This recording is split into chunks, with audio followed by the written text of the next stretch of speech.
انسانوں کی پیدائش سے ہزاروں سال قبل کا زمانہ، جب آسمانوں میں خدا کے ایک مقرب اور چہیتے بندے کی شہرت عام تھی، فرشتوں کو درس دینے والا استاد جسے اللہ نے بلند مقام بخشا تھا، لیکن ایسا کیا ہوا کہ اس نے خدا سے بغاوت کر دی اور دربار الہی سے دھتکار دیا گیا۔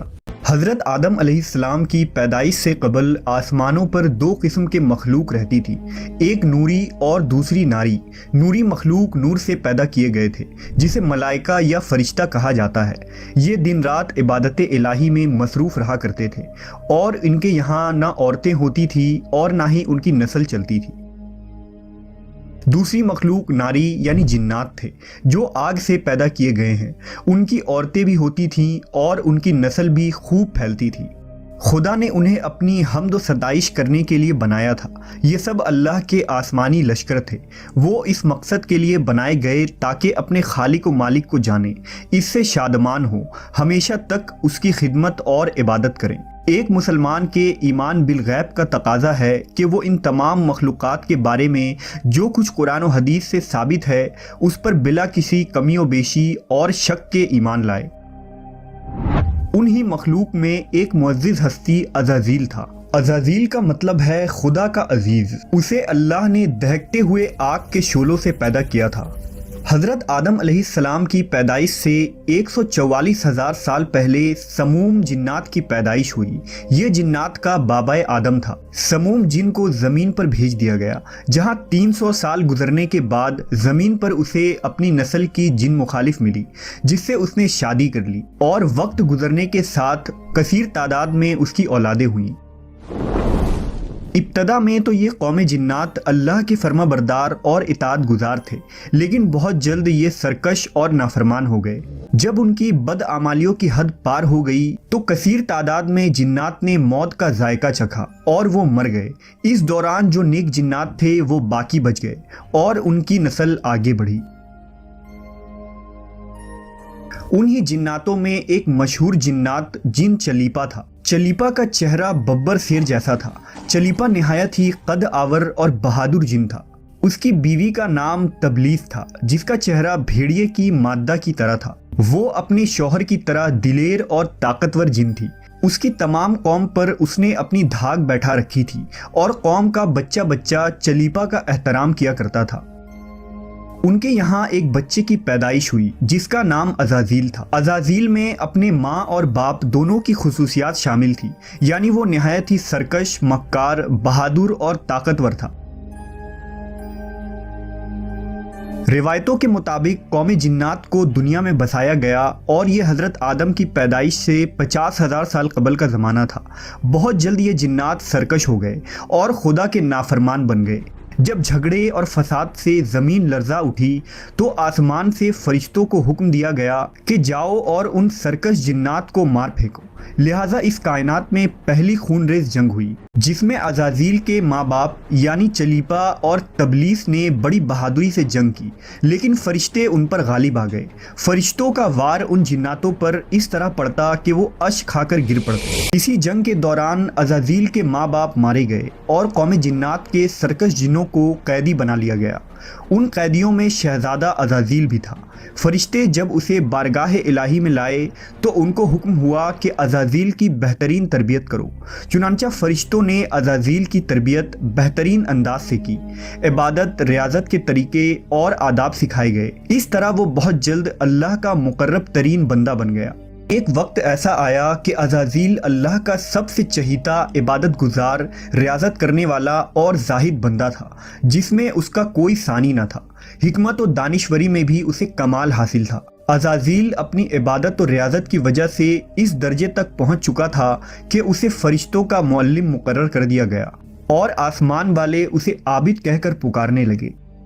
حضرت کعب بن احبار کا بیان ہے کہ عزازیل 40,000 برس تک جنت کا خزانچی تھا، 80,000 برس تک فرشتوں کا ساتھی رہا، 20,000 سال تک فرشتوں کو واز سناتا رہا۔ جس ممبر پر بیٹھ کر عزازیل فرشتوں کو درس دیا کرتا تھا، اسی ممبر کے نیچے حضرت جبرائیل، میکائیل، اسرافیل اور عزرائیل علیہ السلام بیٹھ کر اس کی درس و تدریس سنا کرتے تھے۔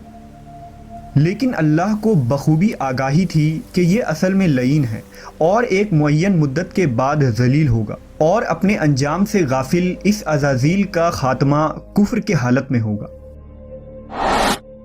لہٰذا ایک روز عزازیل نے لوح محفوظ کو دیکھا کہ اس میں ایک عبارت تحریر کی گئی ہے جس کے الفاظ تھے کہ میں اللہ کی پناہ مانگتا ہوں شیطان مردود سے۔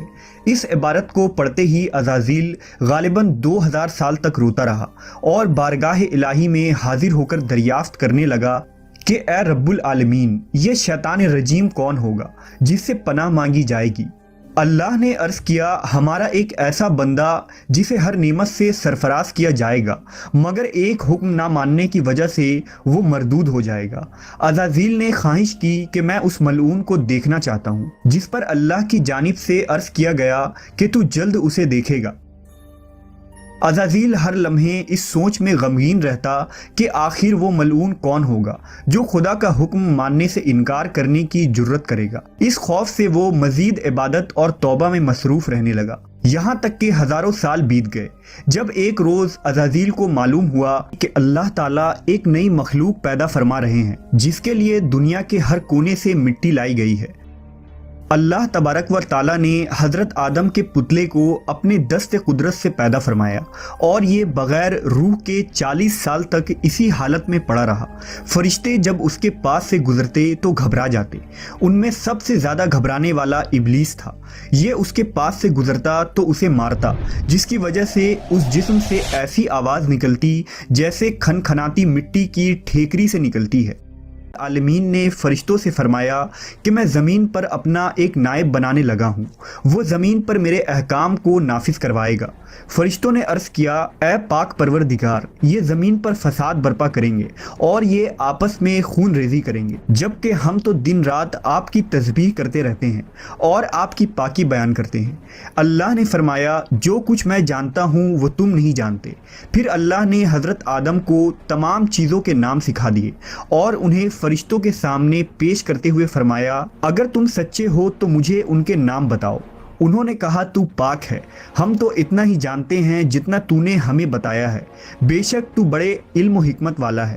پھر اللہ نے فرمایا، اے آدم، ان چیزوں کے نام بتا دو۔ پھر حضرت آدم نے انہیں نام بتا دیے تو فرمایا، کیا میں نے تمہیں نہیں کہا تھا کہ میں آسمانوں اور زمین کی چھپی ہوئی چیزیں جانتا ہوں، اور جو تم ظاہر کرتے ہو اور جو تم چھپاتے ہو؟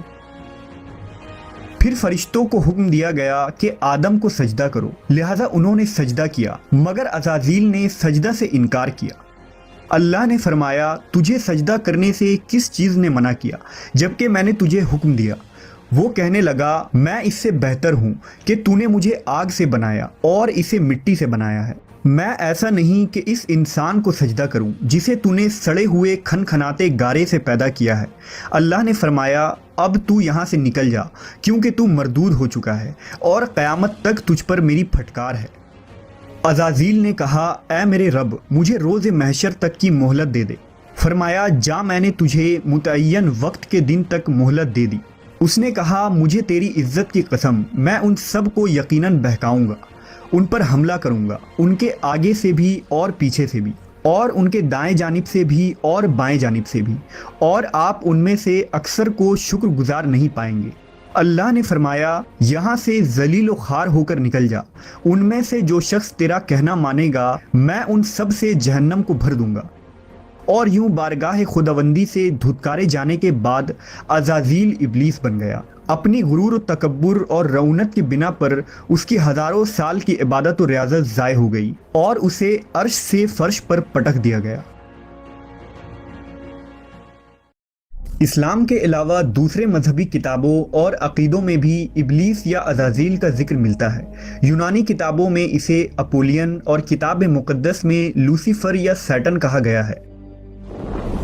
زمانہ قدیم سے ہی ایک منفرد مذہب اور گروہ اس شیطان یا لوسیفر کی پوجا کرتے آ رہے ہیں، جن کا ماننا یہ ہے کہ خدا سے لوسیفر کا بغاوت کرنا بالکل درست تھا۔ وہ عزازیل کو ایک عظیم قوت قرار دے کر خدا کی مخالف میں کھڑا کرتے ہیں اور شیطان کی عبادت کرتے ہیں۔ اس مذہب کے ماننے والوں کو سیٹنسٹ کہا جاتا ہے۔ روایتوں کے مطابق ابلیس کی موت کا وقت اسرافیل کے پہلے اور دوسرے سور پھونکنے کے درمیان کا وقت ہے۔